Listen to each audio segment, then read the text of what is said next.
그 후유증의 결과가 뭐냐? 남북 분단이죠. 남북 분단. 정말 가슴 아픈 일입니다. 남북 분단이 되고 한국 전쟁이 돼서 엄청나게 많은 사람들이 살상을 당했어요. 150만 명 이상의 인명이 피해가 되고 건물, 시설 할 것 없이 전부 다 피해를 입었습니다. 그래서 본격적으로 숭례문 부근이 아주 쑥대밭이 되고 서울은 잿더미에 들어갔고 우유 배급을 위해서 다 양푼이 하나 냄비 들고 줄 서 있는 우리 아이들, 그리고 저 미군 부대에서 나온 잔반, 꿀꿀이죽이 아주 최고급 영양식으로 비싼 값에 사람들한테 팔려나가던 시절. 여기 계신 분들은 맛을 못 봤는지 모르는데 저는 초등학교 때 저걸 사 먹을 수 있었습니다. 그래서 제가 학교에, 저희 집이 해화동이고 학교가 을지로 5가에 있었는데 전차를 타고 다니는데 사흘 전차표 6장을 모으면 저 꿀꿀이죽을 하나 줬는데 제가 먹을 수 있는 엄청난 영양식이 있어요. 햄, 소세지 막 이런 게 들어있는데 가끔 말보로 담배꽁초도 같이 나옵니다. 그게 꿀꿀이죽의 모습이죠. 그래서 우리나라가 정말 못 살던 나라, 국민소득 60불대에 있던 나라가 이제 급격 어려우니까 외국의 도움으로 겨우 견딜 수 있습니다. 저 보세요. 우리가 무상원조를 얼마나 받았나. 그래서 그 당시에 유럽이나 미국의 신문에 불쌍한 한국의 고아를 도웁시다. 이거 그냥 늘 나오는 거예요. 요즘 TV나 보면 왜 아프리카에서 굶어 죽는 애들 그런 그 비참한 그림 나오고 모금하고 그거 대상, 그게 바로 우리였어요. 남의 얘기가 아니었어요. 그리고 미국 TV에는 매슈라는 그 미군 한국전쟁 때 미군 야전병원 스토리가 연속극으로 나오는데 거기 보면 그런 원시 국가가 없어. 그런 불쌍한 나라가 없어요. 진짜 한국의 모습도 좀 아니에요. 다만 한복만 입었을 따름이지. 그리고 정말 힘들었습니다. 그래서 우리나라 GDP의 15%를 무상 원조에 이렇게 의존하고 있던 문전 걸식 그러면 참 가슴 아픈 얘기인데 이게 꼭 사실이 아닌 건 아닙니다. 그래서 우리가 미국으로부터 엄청난 양의 원조를 받았습니다.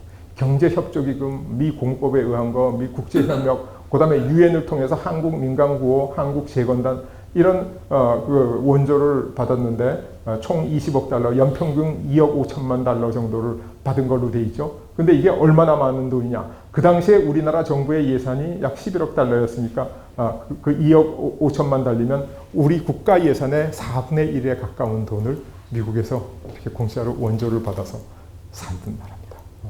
그래서 부끄러운 과거를 우리가 감춘다 그래서 없어지지도 않고 그것을 감추고 나면 우리의 미래가 없어집니다. 그래서 우리가 부끄러운 과거를 직시하고 왜 그런 부끄러운 과거가 왔는지를 알고 그런 부끄러운 과거가 오지 않도록 만들어서 우리 미래를 대비하는 게 올바른 방법이죠.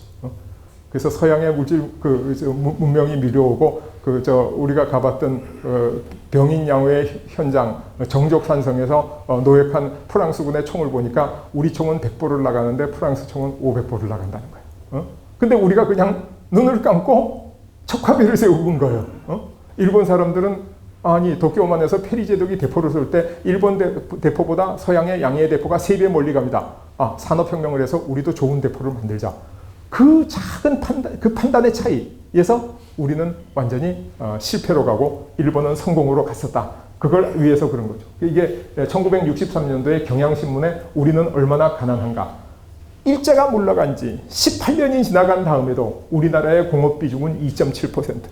그러니까 우리나라는 일본 제국주의의 산업 기술의 도움을 받아서 오늘을 이룬 게 아니라는 겁니다. 일본 제국주의하고는 관계없는 거예요. 우리가 70년대, 80년대에 섬유산업, 화학산업, 자동차산업 이런 거 할 때 일본의 도움을 굉장히 많이 받았어요.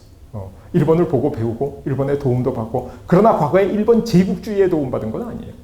물론 북한에는 일본 제국주의가 만든 수풍발전소, 장진강, 부정강 이런 좀 있어요. 그건 북한 얘기고 우리는 북한의 도움을 받은 게 아니까 우리 대한민국의 경제는 일본 제국주의의 도움을 받은 게 전혀 아니고 자력으로 발전한 거다. 그 후에. 근데 일본과의 설린 우호 관계의 교류를 통해서 발전한 거죠. 일본이 우리를 일방적으로 도와줬다고는 볼 수 없지만은 어쨌든 일본과의 굉장히 큰 도움을 받았습니다. 근데 이때는 우리가 이렇게 못 살았어요. 국민의 68%가 농업에 종사했다. 이게 해방 18년 후라는 거예요. 18년 후. 그러니까 일제의 전쟁은 아니다. 그리고 나서 이제 세계대전이 터졌는데 일본하고 독일을 볼 것 같으면 패전에 의해서 나락으로 떨어졌다가 화려하게 부활하는 거예요.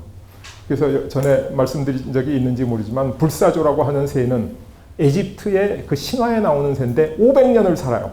500년이 지나면 몸에 불이 나가지고 화염에 휩싸여. 그래서 재만 남아. 근데 그 재 속에서 불사조 새끼가 다시 나오는 거예요. 그래서 이 불사조는 영원히 죽지 않는 거예요. 근데 그 불 속에서 새끼가 나오는 그것을 영감을 둬서 올간스키라고 하는 정치학자가 불사조 효과라는 논문을 썼어요. 전쟁을 해서 국토가 완전히 잿더미가 됐는데 그 안에서 불사조 새끼가 나와가지고 독일하고 일본 경제가 다시 부흥하지 않았냐. 그래서 이제 불사조 효과라는 논문을 쓰고 그 다음에 그 설명이 충분하지 않았기 때문에 제가 불사조 효과 리비지티드 라는 논문을 써가지고 이것을 증명하기 시작하죠. 그래서 내용이 뭐냐면 세계 최초로 로켓을 만들고 세계 최초의 제트 전투기 마사추세츠 262 이걸 만들고 전설의 전차 타이거를 만들고 전쟁에는 졌지만은 그 기술로 벤츠, BMW, 아우디, 포르쉐 이런 자동차들이 엄청나게 나옵니다. 왜 저게 탱크 기술에서 나왔다고 확신할 수 있느냐? 독일이 소량 다품종 고급 탱크를 생산했어요. 탱크 숫자가 하나는 많지 않은데 굉장히 고급 탱크를 생산한 나라예요. 그랬더니 전후에 소량 다품종 고급 자동차 시장을 독일이 석권하는 거예요. 일본은 어떻게 되냐? 일본은 제로센이라고 하는 저건 함재기 프로펠러기입니다. 그렇지만 그 당시로서는 세계 최고의 비행기였어요. 제로 전투기라고. 그 다음에 세계 최대의 전함 야마토, 세계 최초의 항공모함 호쇼호 일본입니다. 이런 그 기술들이 전후에 철도 위를 날개 없이 나르는 비행기 신간생을 만들고 그 다음에 도요타 같은 자동차를 만들어서 전쟁 중에 군수산업 기술하고 전후의 민수산업 기술하고 보니까 굉장히 닮아 있더라. 여기 불사조, 여기는 안 넣어놨지만 미국은 셔먼 탱크라고 하는 중간급, 최고급도 아니고 또 아주 낮은 급도 아닌 그런 탱크를 10만 대 이상 생산해서 전 세계에 다 보냈어요. 소련에도 보내고 프랑스에도 보내고 영국에도 보내고 다 보냈어요. 그러니까 전후에 미국은 제너럴 모터스, 포드, 크라이슬러, 빅3를 가지고 세계 자동차 시장을 70% 이상 석권하게 돼요. 그러니까 이 고급 무기를 생산하던 나라는 고급차를 잘 만들고 대중 무기를 생산하던 나라는 대중차를 잘 만들고 비행기 같은 가벼운 무기를 생산하던 나라는 일본처럼 오일 쇼크 이후에 적응하는 가볍고 조그만 차를 잘 만들고 그래서 이 전쟁 준비가 바로 전쟁에 지더라도 더 발전할 수 있다. 이걸 제가 불사조 효과 이렇게 부르죠. 전후의 우수한 기술 효과, 국가의 집중적인 투자가 있었기 때문에 발전했다.